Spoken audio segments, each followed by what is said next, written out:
Chief Minister na highway da Kangpokpi Faona Chatlaga Senapati da Cabinet Mifam Phamgadauri. Cabinet expansion tawraba matungda portfolio yenthokani dikho. Manipur government na Senapati district da Cabinet Mifam pangthoknaba thawrang tawri. Haiba Cabinet Mifam asi saruk yanabagidamag Chief Minister Y Khemsana Highway Kangpokpi district phawraga Senapati tamna chatnaba thawrang tawri. Atenba matamda Minister expansion tawraba matungda portfolio yenthokani haina Manipur government ki Deputy Chief Minister Losi Dikhona phongdokre. Di Hindu Pausena Loba Akanava interview amada Manipur government ki Deputy Chief Minister Losi Dikhona hai. State asida thokriba matam sanglaba irang asina maram oiraga. Mayum makai thadoktina lanjenari ba mi singbu masagi mayum lamdamda khundalai tahanba asina government gi ahanba priority ni. Dikhona hai mahaki mapang ama oina thabak tawminari bi Kukizogi Lusingbi Deputy Chief Minister Nemsa Kipgena Infal da Satpangam Drabasu Mahangna Miyam Unaduna Government Asiki Thabak Thoram da Chawna Mateng Pangli State Government na Senapati da Cabinet Mifam Pangthokna ba Thawrang Tawri Manipur da Anauba Government Semduna Chief Minister amasung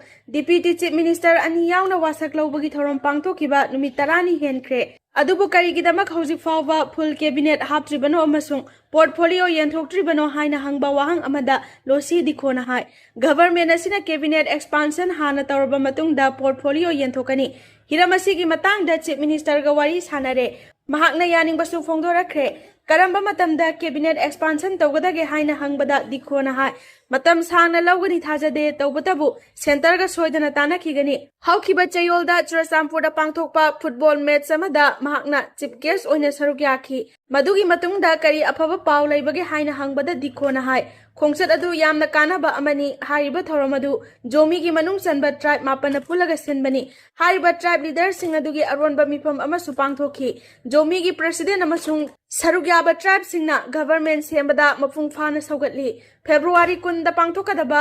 festival amagisu makoina aibu bartan tarakhi manipurda ing 2019 gi May 3 dagi maitai amasung kuki jogi marakta irang thokraba matungda punna mi lising humpurom lanjenaduna awaba phibamda hingli maramaduna lanjenaduna hingli ba miyam gidama government na kari thorang lokatli bage haina hangba wahangda dikhona hai IDP singna khundalai ta hanba habisi ahanba priority ni IDP singda senthang leptana yenthokli masagi mayumda hanjinba hawraba mi singdasu ahenba senthang piri Ukhrul district ki litanda kuki amasung naga community gi marakta chayol anirom yummai thaba yauna Chawna ungkhatna bathoktuna lakli irang asigi hojik oiba phibam karino amasung government na kari thorang laukhatlibage haina hangbada dikhona hai thoklibo wathok asi naga amasung kuki apunbagi marakta thokpa nate thokdog asi da tangkhul naga amasung kuki khara gi marakta thokpani adubo aikhoina tumina leite United Naga Council tangkhul tribe ki lusingba singaloina na watana duna wathok asi losinana ba hotnari Nakalani gi marakta lairiba lamgi naba asi losinana bagidamak lamgi mapugi matangda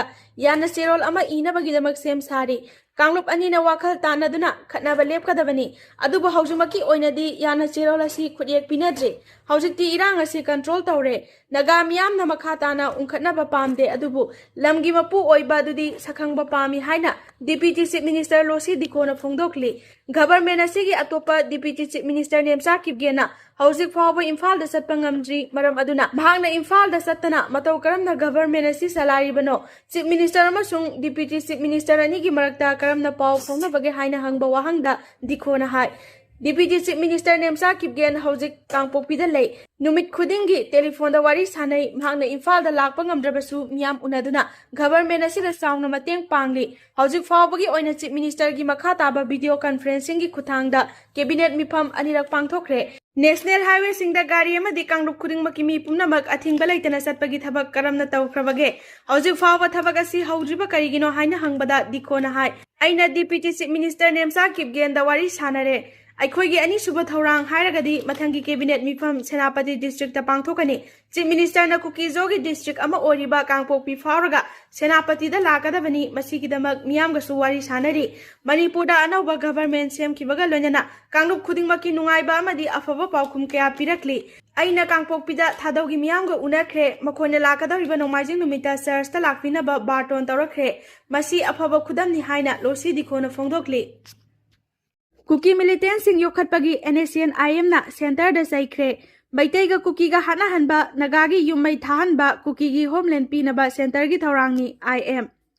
Maitai amasung kuki gi marakta khuthokna hanbaga loinana Nagagi lamda German Tiger Road semjilakpa amasung Ukrul district ta Nagagi yum kya mai thabagi mathakta Nagaland da Naga singi mathakta attack chathabagi thawong asi kuki state kuki homeland gi pandam phangnabagi thawrangni haina NACN IM na maral sirakli Lub asigi external publicity wing na thadorokpa cherol ama palladuna agency gi pauna hai Manipur amasung Nagaland da hojik oriba phibam asi India gi geopolitical ambition phangnabagi pandam da satharakpani India government na kuki sing khulai oina sijinaraga makhoi gi pandam phangnaba hotnari haina maral sirakli report asina suspension of operation gi mingda India na saugatpa kuki militant sing training pibaga loinana khulai matik sana pahalaga malem gi miyam mangda kuki sing bu victim oina uhanana ba thawrang lokhatli Tokhaiba kuki state kuki homeland semba habasi India government ki yamna maru oiba geopolitical strategy amani haina maral sirakli report asina hai malemgi phambakta Indiana maru oiba military gi thodang lawna bahotnari pandamasi phangnabagi damak Indo Pacific region da India gi ithil hena piba tangai phade haiba wakhalonda kuki singbu khulai oina sijinaraga akhanaba thorang ama lokhalakpani India gi aronba thorang asi RSS amasung masigi agency singi thawinsin matung ina paikalakpani Rim Indo Pacific geopolitical strategy gi maru oiba thorang ama oina kuki gi homeland semnaba hotnarakpani haiba yamna mayek sengna khangle hainasu NACN IM na palakli Thorang kaya leptana lokhalakli haina palladuna report asina hai kuki sijinaduna proxy war satharaga Nagalim gi ngamkhai mase tahanana ba thorang kaya leptana lokhalakli kuki terrorist singda afaba makhal gi khulai pahen baga loinana democracy gi mingda yumlonari ba Myanmar da People Defense Force PDF linkhatuna kuki homeland pakthok chawthok anana bagi thorang paikhatli kuki singasi matamamada British na Myanmar gi Chin Hills tagi pusilaklaga Naga singa lamba taunabada buffer oina sizinakibani refugee kangbu asibu India government na sizinaningba moongda sizinaraga Indo Naga political peace process ta akaiba thoanana bahotnari PB Narasimha Rao Deve Gaura IK Gujaral Atal Bihari Bajpai Manmohan Singh Narendra Modi amadi laikhidraba Rajesh Pilot na chingbalu chingba kyaga loinana mityeng sanba NACN INGPRN gi ato kilon sir TH Muibana Amsterdam Joint Communication amadi framework agreement na chingba khudyek pina khibani hairi Wabagai Higher Secondary da parikha thariba mahairoi kharana answer script segaiduna irang horakre Council of Higher Secondary Education Manipur ko semna lawa Class 12 kingasi exam ahuba numita Wabagai Higher Secondary Exam Center da parikha thariba mahairoi singna irang horokpaga loinana answer paper sing segaiduna protest tawbadagi charangna bathokre hairi irang adu security force ki kangbuna matam sana control tawkre thawdog adu thokpagi chapchaba maram khangba ngamdri adubu pawche sina phangba pawgi source ki matung inadi mahairoi singna parikha satharingai matamda mari lenaba kosem gi flying squad niyom sumna parikha center adu da changlaktuna parikha fazana pangthoktabra haina yengsinbagi thabak chathaki flying squad ki team aduna yengsinbagi thabak adu da parikha thariba mahairoi singda karigumba makhalgi apanba mata pi khide hairi adubu mahairoi singna flying squad team na yengsinbagi thabak chatharingai matam adu da apanba pire haina lawduna parikha fazana tawba yadre aduna kosem gi flying squad team aduna parikha center adu thadoktuna satkraba matungda kosem gi flying squad kangbuna yengsilingai matamda bakoi parikha fazana iba yadre maduna mangkhiba matam adu happy kadabani haina demand tawki maduda matam hapa yaroi haina khangalakpadagi parikha thariba mahairoi kharana answer paper segairaga ka manungdagi mapanda langthoktuna khongjang changsilakibani hairi Thogdogasi pau fangbadagi ngasi nungthil kosem gi chairman takhelambam ojitna chair logduna kosem gi office ta athuba mifam pangthokre loinana irang tholiba parikha center aduda mahairoi punna mahairoi chanigani fu parikha thaki adubo haiba mahairoi singasi loinamak makoi gi answer paper kaya yamna segai khibagi haibagi chapchaba khangba ngamdri loinana answer paper segai khiba mahairoi singadu ngasi gi subject adu amuk hana parikha than khigadra tha loidra haibasu hojik phawagi oina khangba ngamdri masigi chapchaba report ama kosem gi maikaidagi lauthoktuna athuba matamda khangalakpa yana leire hairi Naga political issue losinana ba Naipiu Riona taksin kre Nagaland gi Chief Minister Naipiu Riona Ukrul headquarter da pangthokiba luingai ni festival da saruk yaraduna Naga political settlement gi thabak sing athuba matamda losinana ba taksin kre Chief Minister Naipiu Riona luingai ni thoromdu da commemorative monthly ama haudopaga loinana makha tana haikibadi naga political peace process asi matam sangna pending oiduna leiba yade masisu athuba matamda manglomda pusilakna ba hotnagadabani lisingani taraga mangagi framework agreement amadi lisingani ga taraga taret ki agreement position ki matangda palladuna haikibadi Chahi mayam ama changlaba phanglaga su final settlement di pending oiri hairi settlement ama puraktriba fawba process asi alive oina leiri haina mahakna phongdokhi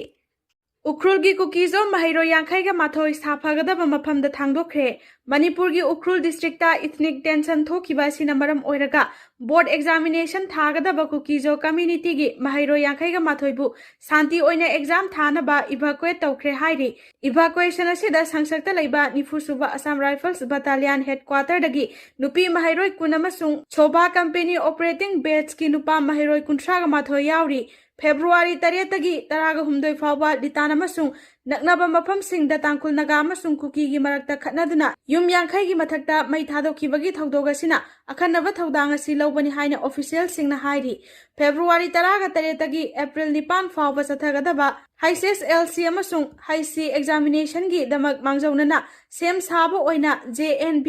Rambhadagi kuki mahiroi singbu JNB Kangpokpi da puthokibani evacuation gi thabak chatharingaida miyamna mahiroi singbu lana sandokhi adubu tangkul gi apex students body tangkul katamnaw saklong TKS amasung local leaders singna interference tawbadagi mahiroi singna litan police station fawba santi oina chatpa ngamkhi Manipur police na community pumbada tonga sandoktana ba akanba wafam su thamlakli Manipur gi CSO singna president Murmurga unakre Manipur gi Sandel amasung Technopal district tagi lakpa civil society organization CSO gi members singna national integration tour gi saruk ama oina Rashtrapati Bhavan da president Draupadi Murmurga unakre community leaders sing naha sing amasung grassroots organization gi members sing yawba delegation asina national capital Delhi da outreach initiative amagi makhada national unity amasung democratic institution gi matangda awareness phangna basathakibani khongchar asina north east region amasung india gi atai state singa cultural exchange amasung interaction gi khudong chaba pinaduna nungsi janabagi mari sagatna ba pandam thamli Unaba da president delegation adubu taramna oki amasung district ani gi marakta peace communal harmony amasung social development purakna ba makoina hotnariba singbu thagat ki mahakna national gi punna hingminabagi saktamasibu mangda thamduna dialogue amasung inclusive growth ki maru oiba thabak sing phongdokhi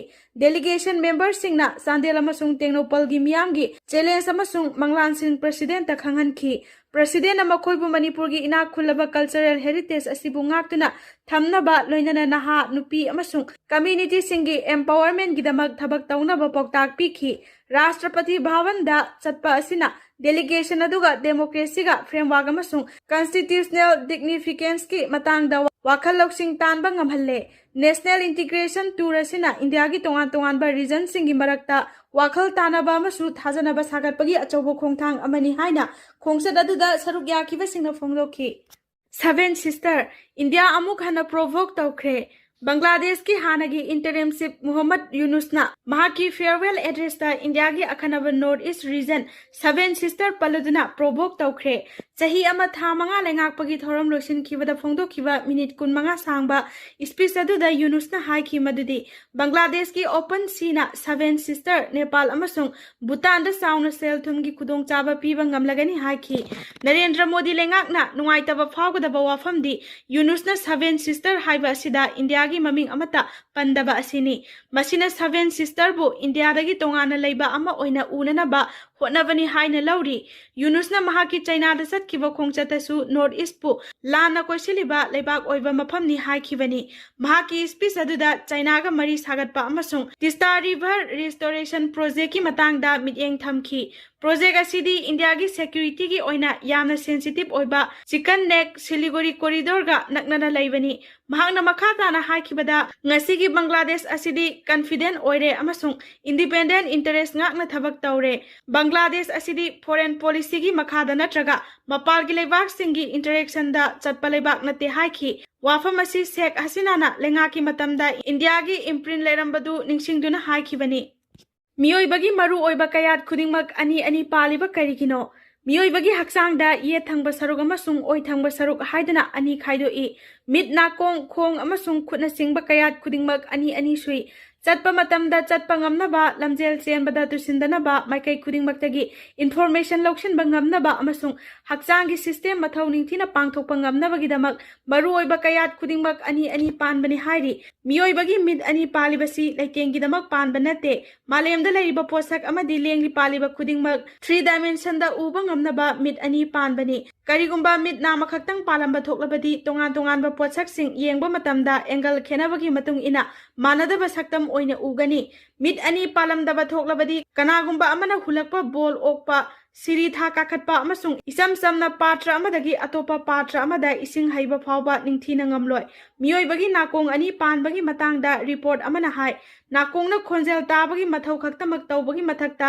tariba khonjel adu karamba maikaidagi amasung kadaidagi thoraklibano haibadusu khangdokpa ngami karigumba nakong nama khakta palamba thoklabadi khonjel ama taba matamda karamba maikaidagi thorakpa khonjel no haiba mayek sengna khangba ngamloi khong ani amasung khut ani panbagi matangda report asina hai khong nama khaktang palabadi chumna lepa ngamdabagi mathakta ningthina chatpa ngamloi haiba pumnamak khangnaraba wafamni chap manaba maongda khut ani palibasisu karigumba thabak ama ningthina tawba ngamnabagi damaktani kidney ani lungs ani panbagi matangda report asina hai miyoibagi kidney ani palabasu kidney nama mathau lepkhiba matamda lehauri ba kidney amadugi matengna matam sangna punsiba ngami